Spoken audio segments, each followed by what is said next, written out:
det plass til 40 biler, 3 sauer og en stut. For Peder plass til 50, du kjem deg ikke ut.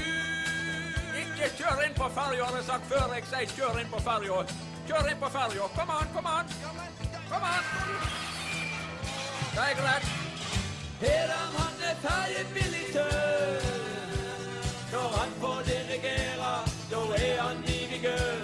Ja, Peder er en verdensmann som tør.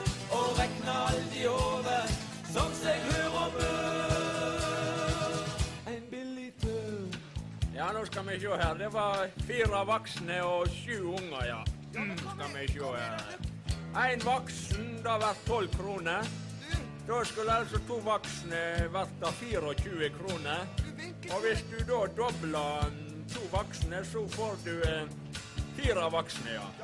Og hvis du nå kan huske 4 voksne, så skal jeg prøve å rekne ut dette med ungene. Det vil si litt billigere med unger.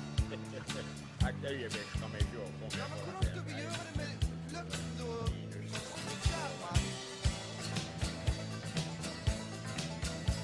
Når Pederen tar fram blokka si og rekner som besett, da står Vera stille til Pederen sier det er greit.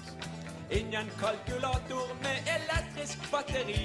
Her skal det reknes skapelig, da lyden tar seg tid. Om du er sjef på strikkeloftet eller general, skal du inn på ferjo, du venter på signal. Da er Pederen som bestemmer hvor henne du skal stå. Og matt og fram er like dyrt om ferjo den skal gå. Pederen han er ferjebilligtør. Når han får dirigere, da er han nivigør. Ja, Pederen er en verdensmann som tør. Og rekner alt i hodet, som seg hør og bør. En billig tør. Det blir ikke noe billig fornøyelse i det her. Nå skal vi se, altså en unge, det koster 6 kroner. Ja, men... Og da går det altså akkurat 2 unger i en voksen. Og det er altså 4 voksne. Da skulle det vært 8 unger. Og det er bare 7, ja. Da er det altså en voksen der bare er en unge i. Jeg gir meg ikke på den saken her, altså.